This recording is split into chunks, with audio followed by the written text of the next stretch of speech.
Doctor plus நண்பர்கள் அனைவருக்கும் வணக்கம். சமீப நாட்களாக ரொம்ப இளம் வயதிலேயே இதய சம்பந்தமான நோய்களால பாதிக்கப்படுறத நம்ம பார்க்கிறோம். அதுவும் மருத்துவர்களே இதய சம்பந்தமான நோய்களால பாதிக்கப்பட்டு உயிரிழக்கிறதையும் பார்க்கிறோம். ஸோ இந்த மாதிரி இதய நோய்கள் வராம தடுக்கிறதுக்கான 10 உணவுகளை பத்தி தான் நம்ம இன்னைக்கு பார்க்க இருக்கிறோம். ஸோ இதயம் அப்படிங்கிறது நம்ம உடம்புல இருக்கக்கூடிய மிக முக்கியமான உறுப்பு. இந்த உறுப்புகள்ல பாதிப்பு எப்படி ஏற்படும்? 3 முக்கியமான பாதிப்புகள் உண்டாகலாம். முதல் விஷயம், இரத்த நாளங்கள்ல அடைப்பு உண்டாகிறது. இதுதான் கொரோனரி ஆர்டரி டிசீஸ் நம்ம சொல்லுவோம். இதயத்துக்கு போகக்கூடிய இரத்த குழாய்கள், இந்த இரத்த குழாய்கள்ல அடைப்பு உண்டாகும் பொழுதுதான் நமக்கு மாரடைப்பு உண்டாகுது. ரெண்டாவது, இதய தசைகள்ல பாதிப்பு உண்டாகிறது. இதய தசைகள்ல ஒரு செயலிழப்பு இருக்கு. ஸோ தொடர்ந்து பிபி அதிகமா இருக்கக்கூடிய நபர்களுக்கு பாத்தீங்கன்னா லெஃப்ட் வென்ட்ரிக்கல் ஹைப்பர்ட்ரோஃபி அப்படின்னு சொல்லுவோம். இந்த மாதிரி தசைகள் அளவுல பெருசாகி அதனுடைய செயல்பாடுகள் குறையறத கார்டியோ மயோபதி அப்படின்னு சொல்லுவோம். ஸோ இது நிறைய பேருக்கு கொஞ்சம் வயதாகக்கூடிய நபர்களுக்கு இந்த பிரச்சனைகளை பார்க்கலாம். மூன்றாவது, இதயத்தினுடைய துடிப்புகள்ல மாற்றம் இருக்கிறது. ஸோ அந்த வால்வுகள்ல மாற்றம் இருக்கிறது. இந்த மாதிரியான காரணங்களால இதய துடிப்பு அதிகமா இருக்கிறது, இல்ல ரொம்ப குறைவா இருக்கிறது, அந்த 4 வகையான இதய துடிப்புல ஏதாவது ஒண்ணு குறைவா இருக்கிறது, இந்த மாதிரி அந்த இதய துடிப்பு சார்ந்த பிரச்சனைகள் வரலாம். இந்த 3 விஷயங்கள் தான் இதயத்துல அதிகமா நம்ம பார்க்கக்கூடிய பிரச்சனைகளா இருக்கும். இந்த மாதிரி நிலைகள்ல எப்படி உணவு எடுத்துக்கிட்டோம் அப்படின்னா நமக்கு மாரடைப்பு வராம தடுக்கலாம். ஸோ அதுல முதல் உணவு என்னன்னு பாத்தீங்கன்னா வெந்தயம். இந்த வெந்தயத்தை ஊற வச்சு காலையில வெறும் வயிற்றுல எடுத்துக்கும் பொழுது இந்த வெந்தயத்துல இருக்கக்கூடிய கரையும் நார்ச்சத்துக்கள், கரையாத நார்ச்சத்துக்கள், இந்த கரையும் நார்ச்சத்துக்கள் நம்ம இரத்த குழாய்களுக்குள்ள போய் கொழுப்பு படிகிறத குறைக்கும். அதே மாதிரி கொழுப்போட இந்த கரையும் நார்ச்சத்துக்கள் சேர்ந்து உடலை விட்டு வெளியேற்றுவதற்கான ஒரு முயற்சியை இது பண்ணும். ஸோ அதனால இந்த கரையும் நார்ச்சத்துக்கள் வெந்தயத்துல இருக்கிறது நம்ம இரத்த குழாய்கள்ல கொழுப்பு படிகிறத குறைக்குது. ஏன்னா இன்னைக்கு எல்லாருமே நம்ம பாக்குறோம், எனக்கு எல்டிஎல் கொலஸ்ட்ரால் அதிகமா இருக்கு, இது இதய சம்பந்தமான பாதிப்பை உண்டாக்கும் அப்படின்னு சொன்னாலும் கூட நம்ம டிப்பிக்கலா ஒருத்தருக்கு மாரடைப்பு வருமா அப்படிங்கிறத கண்டுபிடிக்கிறது கொரோனரி கால்சிஃபிகேஷன் டெஸ்ட் அப்படின்னு நம்ம சொல்லுவோம். அதாவது இரத்த குழாய்களுக்குள்ள, இதயத்துக்கு போகக்கூடிய இரத்த குழாய்களுக்குள்ள கால்சிஃபிகேஷன் அப்படிங்கிற ஒரு விஷயம் இருக்கா அப்படிங்கிறத பாக்குறது தான். இதனுடைய அளவு 0வா இருந்தது அப்படின்னா அவங்களுக்கு எந்த பாதிப்பும் வராது. ஒரு 100 இருக்கு அப்படின்னா கொஞ்சம் பாதிப்புகள் வர்றதுக்கு வாய்ப்பு இருக்கு. 200 300 இருக்கு அப்படின்னா அவங்க இன்னும் கொஞ்சம் கவனம் எடுத்துக்க வேண்டியது அவசியம். 400க்கு மேல இந்த கொரோனரி கால்சிஃபிகேஷன் நம்பர் இருக்கு அப்படின்னா கண்டிப்பாக மாரடைப்பு வர்றதுக்கு நிறைய வாய்ப்புகள் இருக்குன்னு அர்த்தம். ஸோ இந்த மாதிரி அந்த கால்சிஃபிகேஷனை குறைக்கிறது தான் இந்த வெந்தயம். ஸோ வெந்தயத்தை ஊற வச்சு நம்ம எடுத்துக்கலாம். இதுல இன்னும் ஒரு கூடுதல் பலன் என்ன அப்படின்னா, சர்க்கரை வியாதி இருக்கிறவங்களுக்கு இது சர்க்கரையும் சேர்த்து குறைக்கும். ரெண்டாவதாக பார்லி நம்ம எடுத்துக்கலாம். இந்த இதய தசைகள்ல பாதிப்பு இருக்கக்கூடிய நபர்கள் சொல்லியிருந்தோம் இல்லையா, அவங்களுக்கு இதயம் நல்லா சுருங்கி விரியாததுனால அவங்க உடல்ல நீர்த்தேக்கம் உண்டாகும். ஸோ அந்த நீர்த்தேக்கத்தை குறைக்கக்கூடியதுதான் இந்த பார்லி. இந்த பார்லி கஞ்சியா நம்ம எடுத்துக்கிட்டோம் அப்படின்னா நம்ம உடல்ல தேவையில்லாத நீர் எல்லாமே வெளியாகும். ஸோ பார்லி கஞ்சியை அடிக்கடி எடுத்துட்டோம் அப்படின்னா இதயத்துடைய தசைகளுக்கு அதிகமான அழுத்தம் போகாது. மூன்றாவது, கம்பு. இந்த கம்பு அப்படிங்கிறது சித்த மருத்துவத்துல என்ன சொல்லுவாங்க அப்படின்னா, இது குடலை தூய்மை செய்யக்கூடிய ஒரு முக்கியமான தானியம். இந்த கம்புல நிறைய மெக்னீசியம் இருக்கு, நார்ச்சத்து இருக்கு. இதே சம்பந்தமான பிரச்சனை இருக்கிறவங்க இந்த கம்புனால செய்த உணவுகளை அடிக்கடி எடுத்துக்கும் பொழுது அதுல இருக்கக்கூடிய அதிகப்படியான மெக்னீசியம் உங்க இதய தசைகள் நல்லா சுருங்கி விரியறதுக்கு ரொம்பவே பலனுள்ளதா இருக்கும். ஸோ அடிக்கடி கம்பு உணவுல சேர்த்துக்கோங்க. நாலாவதாக தாமரைப்பூ. தாமரைப்பூ அது எப்படி டாக்டர் இதயத்துக்கு உபயோகமா இருக்கும் அப்படின்னு பாத்தீங்கன்னா, இந்த தாமரைப்பூ இதயத்துக்கு நம்ம நெருக்கமா நிறைய ஆன்மீக ரீதியா கூட நம்ம சொல்லுவோம். இந்த தாமரைப்பூ மனதுக்கு ஒரு அமைதியை கொடுக்கக்கூடியது. அதுலயும் வெண்தாமரைப்பூ.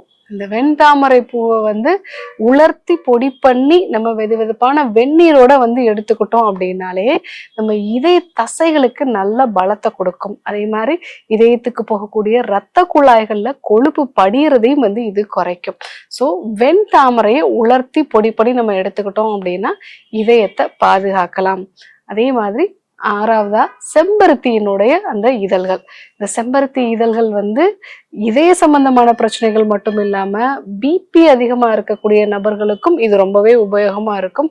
அதே மாதிரி இதுல ஒரு வளவளப்பு தன்மை இருக்கும். ஸோ இந்த வளவளப்பு தன்மை வந்து உங்களுடைய செரிமான சக்தியும் வந்து இம்ப்ரூவ் பண்ணும். ஸோ இந்த செம்பருத்தி பூக்கள் அது நல்ல ஒரு சிவப்பு நிறத்துல இருக்கிறதுக்கு அதுல இருக்கக்கூடிய ஆந்தோசைனின் அப்படிங்கிறது தான் ஒரு முக்கியமான காரணம். ஸோ இந்த செம்பருத்தியினுடைய பூக்கள் அது கூட வந்து சீரகம் சேர்த்து டீ மாதிரி நம்ம ரெகுலரா எடுத்துட்டோம் அப்படின்னாலே இதே சம்பந்தமான பிரச்சனைகள் வராம நம்ம தடுத்துக்கலாம். ஏழாவதாக மருதம்பட்டை. ஸோ மருதம்பட்டை அப்படிங்கிறது வந்து மெயினா இந்த இதய தசைகளை வந்து பாதிப்பு இருக்கக்கூடிய கார்டியோ மயோபத்தின்னு சொல்லுவோம். அந்த மாதிரி பாதிப்பு இருக்கக்கூடிய நபர்கள் வந்து எடுத்துக்கலாம். ஸோ இந்த மருதம்பட்டையை வந்து நம்ம கஷாயம் மாதிரி வந்து எடுத்துக்கிறது நல்லது. நல்ல ஒரு துவர்ப்பு தன்மையும் இருக்கும். அதே சமயத்துல கார்டியாக் டானிக் அப்படின்னு நம்ம சொல்லுவோம். அந்த கார்டியாக் டானிக் தன்மை இருக்கிறதுனால மருதம்பட்டையை அடிக்கடி நம்ம உணவுல வந்து சேர்த்துக்கிட்டோம், அதை வந்து ஒரு டீயா வந்து நம்ம வந்து அடிக்கடி உணவுல சேர்த்துக்கிட்டோம் அப்படின்னாலே இதய தசைகளை பலப்படுத்தலாம். எட்டாவதாக ஆளி விதை. இந்த ஆளி விதை அப்படிங்கிறது ஒமேகா-3 ஃபேட்டி ஆசிட்ஸ் நிறைய இருக்கு. ஒமேகா-3 ஃபேட்டி ஆசிட்ஸ் வந்து நிறைய இருக்கக்கூடிய உணவுப் பொருட்கள் என்ன பண்ணும் அப்படின்னா இதய தசைகளையும் சரி, அதே மாதிரி இதயத்துக்கு போகக்கூடிய இரத்த குழாய்கள்ல வந்து கொழுப்பு படிஞ்சிருக்கும் இல்லையா, அந்த கொழுப்புகளை கரைச்சு வந்து வெளியேற்றக்கூடிய ஒரு தன்மை அதற்கு வந்து இருக்கும். அதே மாதிரி யாருக்கு இதய பாதிப்பு, இதயத்துல வந்து அந்த இதயத்தினுடைய அந்த சுவர்கள்ல வந்து கொழுப்பு வந்து கட்டியா மாறும் இல்லைங்களா, அது யாருக்கு ஃபார்ம் ஆகும்னா இதயத்தினுடைய அந்த உச்சுவர், அந்த ரத்த குழாய்களோட உச்சுவர்ல ஒரு கீறல் மாதிரி வரும். அந்த கீறல் வரக்கூடிய இடத்துலதான் உங்களுக்கு கொழுப்பு போய் சேர்ந்து படிய ஆரம்பிக்கும். ஸோ அந்த மாதிரி கீறல் உருவாகிறத வந்து இது குறைக்கக்கூடிய தன்மை இந்த ஒமேகா-3 ஃபேட்டி ஆசிட்ஸ் இருக்கு. அதனால ஆளி விதையை வந்து நம்ம ஒரு பொடி பண்ணி ஒரு டேபிள் ஸ்பூன் அளவுக்கு நம்ம சாப்பிடக்கூடிய உணவுலையோ இல்ல வெது வெதுப்பான வெந்நீரோடையோ கலந்து எடுத்துக்கிறது நல்லது. ஒன்பதாவதாக தேங்காய் எண்ணெய். இந்த தேங்காய் எண்ணெயில மீடியம் செயின் ட்ரைகிளிசரைட்ஸ் வந்து இருக்கு. ஸோ அதே மாதிரி வந்து இந்த தேங்காய் எண்ணெயில சோடியம் மோனோலாரேட் அப்படிங்கிற ஒரு வேதிப்பொருள் வந்து இருக்கு.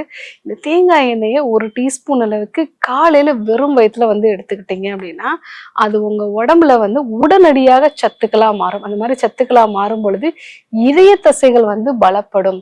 ஸோ யாருக்கெல்லாம் இதய சம்பந்தமான பிரச்சனைகள் இருக்கோ, நெய் எடுத்துக்க கூடாது, பட்டர் எடுத்துக்க கூடாது, எண்ணெயே எடுத்துக்க கூடாதுன்னு சொல்றாங்க டாக்டர் அப்படின்னு சொன்னா கவலையே படாதீங்க. ஒரு டீஸ்பூன் அளவுக்கு நல்ல செக்கில் ஆட்டின தேங்காய் எண்ணெயை வெது வெதுப்பான வெந்நீரோட காலை வேளையில குடிச்சிட்டே வாங்க, உங்க இதயம் நல்லா பலப்படுறத பார்க்கலாம். கடைசியாக ஆழ்கடல்ல கிடைக்கக்கூடிய சின்ன சின்ன மீன் வகைகள். இந்த சின்ன சின்ன மீன் வகைகள்ல வந்து நிறைய ஒமேகா-3 ஃபேட்டி ஆசிட்ஸ் வந்து இருக்கு. அதே மாதிரி வந்து மெக்னீசியம் சத்து, அயோடின் சத்து இதெல்லாம் இருக்கிறதுனால உங்க உடம்புல கொழுப்பு வந்து ஆக்சிஜனேற்றம் அடையக்கூடிய விகிதத்தை வந்து இது குறைக்குது.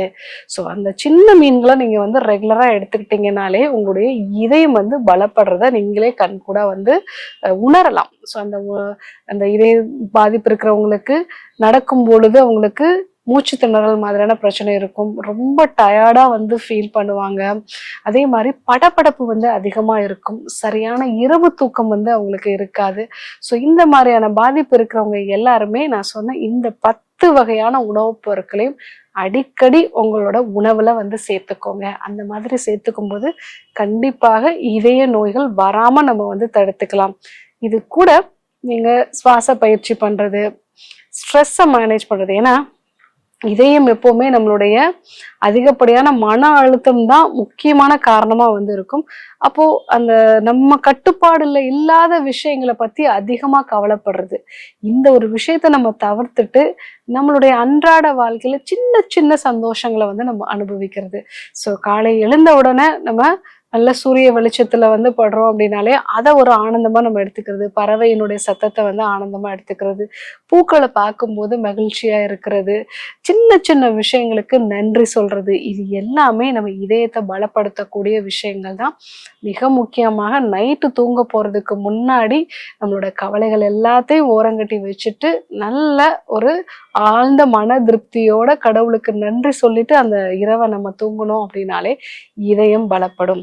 ஸோ இதய சம்பந்தமான பிரச்சனை இருக்கிறவங்களுக்கான 10 உணவுகளை நம்ம பார்த்தோம். ஸோ யாருக்கெல்லாம் இதய பிரச்சனை இருக்கோ அவங்களுக்கு இந்த உணவுகளை பத்தி சொல்லுங்க, ஃபாலோ பண்ணிட்டு எப்படி இருந்தது அப்படிங்கிறதையும் கமெண்ட்ல சொல்லுங்க. இந்த உணவுகளோட நீங்க ஹிருத்கேர் கேப்சூல்ஸும் எடுத்துக்கலாம். ஏன்னா இப்போ நிறைய பேருக்கு பிபி இருக்கு, இதய நோய்களும் இருக்கு, அதனால நிறைய பக்க விளைவுகளும் இருக்குன்னு சொல்றவங்க இதே போன்ற மூலிகைகள்லாம், முக்கியமா சடாமாஞ்சில், மருதம்பட்டை, இந்த மாதிரியான மூலிகைகள்லாம் சேர்ந்த ஹிருத்கேர் கேப்சூல்ஸையும் உணவுக்கு அப்புறமா 2 கேப்சூல்ஸ் எடுத்துக்கிட்டீங்க அப்படின்னா இதய சம்பந்தமான நோய்கள் வராம தடுக்கலாம். ஸோ இன்னைக்கு இதய நோய்களை சரி செய்யக்கூடிய 10 உணவு வகைகளை நம்ம பார்த்தோம். கண்டிப்பா ஃபாலோ பண்ணி பாருங்க. யாருக்கெல்லாம் தேவைப்படுமோ அவங்களுக்கும் இந்த விஷயங்களை சொல்லுங்க. ஃபாலோ பண்ணிட்டு எப்படி இருந்தது அப்படிங்கிறதையும் கமெண்ட்ல சொல்லுங்க. இதே போன்று ஒரு நல்ல தகவலோடு உங்களை சந்திக்கிறேன். நன்றி, வணக்கம்.